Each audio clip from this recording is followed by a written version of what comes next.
ప్రభునందు ప్రియులారా, ప్రభు అయిన యేసుక్రీస్తు నామములో మీకు వందనాలు తెలియజేస్తున్నాను. అందరు బాగున్నారండి? మీరందరూ బాగుండాలని అనుదినం మీ కొరకు ప్రార్థన చేస్తా ఉన్నాను. కొద్ది నిమిషాలు మనం దేవుని వాక్యాన్ని ధ్యానించుకుందాం. లూకా సువార్త 9వ అధ్యాయము 46వ వచనాన్ని మనం ధ్యానించుకుందాము.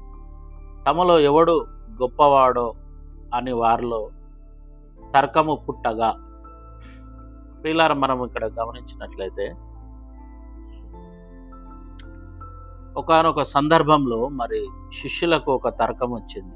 ఎవరు గొప్ప అనే తర్కం వారిలో పుట్టింది. ఈ తర్కం ఎందుకు వచ్చింది అని అంటే, లోకంలో మనం చూసినట్లయితే మనుషుల హృదయాలలో ఈ భావన అనేది ఉంటుంది. ఎందుకు అంటే, ఒకడు గొప్ప, ఒకడు తక్కువ అనే భేదాన్ని సాతాను మనుషుని యొక్క హృదయంలో పుట్టించింది. ఒక బీజం అనేది నాటింది. ప్రియులారా, మనం చూస్తే మనుషులందరము ఒకే రీతిలో ఉన్నాం. ఒక మనుషుని కోస్తే వాని లోపల ఒకటే రక్తం వస్తుంది, ఎర్రటి రక్తం. మనిషి పీల్చేది ఒకటే గాలి, అయితే రంగులు వేరు, ఎరుపు, నలుపు. మరి ఎందుకు ఈ తారతమ్యము? ఎందుకు మనకు ఈ గర్వము? మనల్ని మనం హెచ్చించుకోవటం, మనల్ని మనము గొప్ప చేసుకోవటం. ప్రియులారా, మరి నువ్వెందుకు తక్కువగా చూస్తున్నావు? ఒకరిని మనం ఎందుకు తక్కువ చూస్తున్నావు అంటే, లోకం రీతిని చూస్తే వానికి ఆస్తి ఎక్కువ ఉన్నదని, వీనికి ఆస్తి తక్కువ ఉన్నదని అట్లా ఎక్కువ తక్కువలో చూస్తూ ఉంటారు. అయితే వ్యక్తిత్వంలో వాడు మనకంటే గొప్పవాడుగా ఉంటాడు. ఈ భేదములు మనలో ఉన్నాయి కాబట్టి సంఘంలో, సమాజంలో మరి భేదాలు జరుగుతూ ఉన్నాయి. అయితే ప్రియులారా, యేసుప్రభుల వారు మాత్రము ఏం చేశారంటే, గొప్పవానికి భేదవానికి ఒకటే. ఏంటిది? పరలోక రాజ్యం. మనిషి చనిపోయిన తర్వాత గొప్పవానికి ఒకటి, భేదవానికి ఒకటి పరలోక రాజ్యం కట్టలేదు. అందరికీ ఒకటే పరలోక రాజ్యం ఉన్నది. ఈ భేదాలు చేయబట్టి దేవుని యొక్క రాజ్యము కట్టబడలేకపోతా ఉన్నది. మనం యాకోబు రాసిన పత్రికను మనం చూస్తే 2వ అధ్యాయం 23వ వచనం చూస్తే, ఖరీదైన వస్త్రం ధరించుకున్న వాడిని మనం చూసి ఇక్కడ నువ్వు కుర్చీ మీద కూర్చో అంటూ ఉంటాం. అయితే బీదవాడు వస్తే ఇక్కడ కింద కూర్చో అని అంటూ ఉంటాం. వాక్యం ఏం సెలవిస్తూ ఉంటుందంటే, మనల్ని మరి తీర్పులోనికి తీర్చేది ధనవంతుడే అని వాక్యం సెలవిస్తూ ఉన్నది. ప్రియులారా, మనలో చాలామంది నేను పౌలు వాడను, నేను కేఫా వాడను అనే భేదాలు కలిగి ఉన్నాయని మరి అపోస్తుడైన పౌలు చెప్తా ఉన్నాడు. మనం నేను కేఫా వాడను, నేను పౌలు వాడను అని చెప్తా ఉంటే, పౌలు మరి ఏం చేశాడంటే, వాళ్ళు చెప్పుకున్న వాళ్ళు కలిగి ఉన్న ఆలోచనను పౌలు కొట్టివేశాడు. మరి వాక్యాన్ని మనం గమనించినట్లయితే 1 కొరింథీయులకు రాసిన పత్రిక 1వ అధ్యాయము మనము 24వ వచనం చూసినట్లయితే, 26వ వచనం మనం చూసినట్లయితే, జ్ఞానులైనను ఘనులైనను గొప్ప వంశం వారైనను పిలువబడలేదు. జ్ఞానులు, ఘనులు, గొప్ప వంశం వారు పిలవబడలేదు.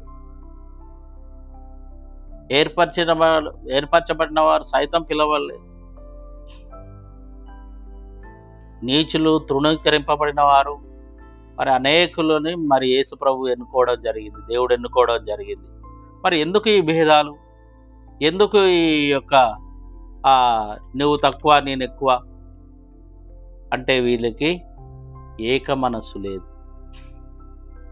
ఏక హృదయం వారి లోపల లేదు.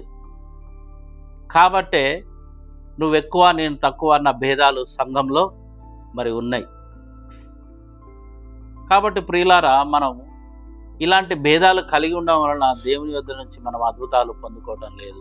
అపొస్తలుల కార్యము 1వ అధ్యాయము 14వ వచనం చూస్తే వారందరూ ఏక మనస్సుతో ఎడతెగక ప్రార్థన చేయుచుండిరి.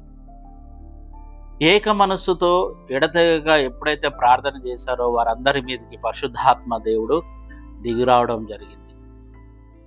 ఏక మనస్సు ఎక్కడైతే ఉంటుందో, ఒకటే మనస్సును మరి 120 మంది కలిగి ఉన్నారు. ఆ ఒక్క మనస్సు కలిగి ఉన్నప్పుడు వారిపైన పరిశుద్ధాత్మ దిగి వచ్చింది. మరి ఆ పరిశుద్ధాత్మ ద్వారా అనేకమైన అద్భుతాలు వారు చేశారు.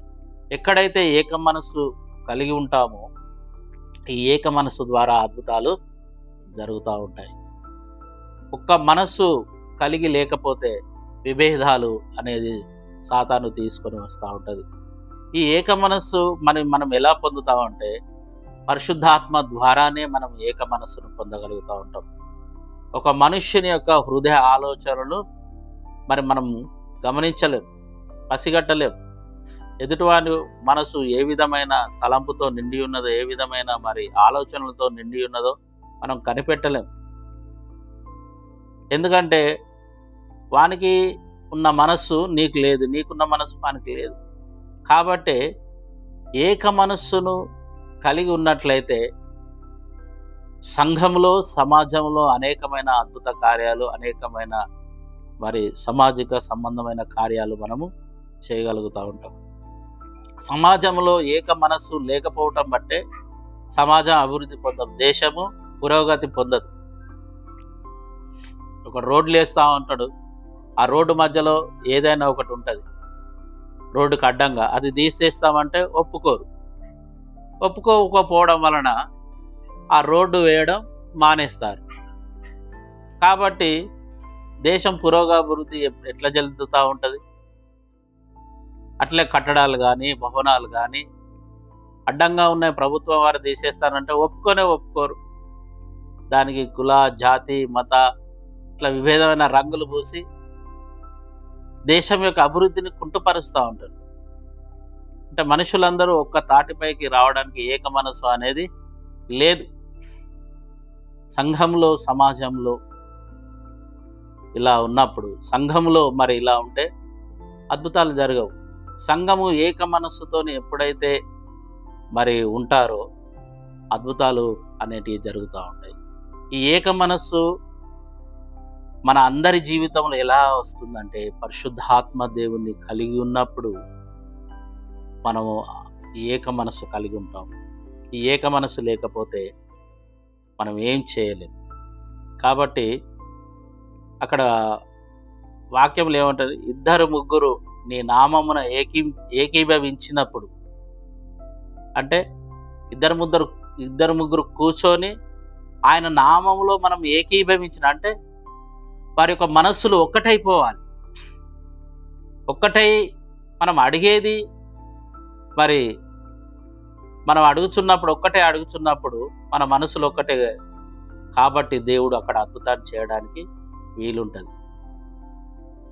3 కూర్చొని తన మనసు తను, తిన మనసు తిన ఉంటే ఎట్లా అద్భుతం జరుగుతూ ఉంటుందండి?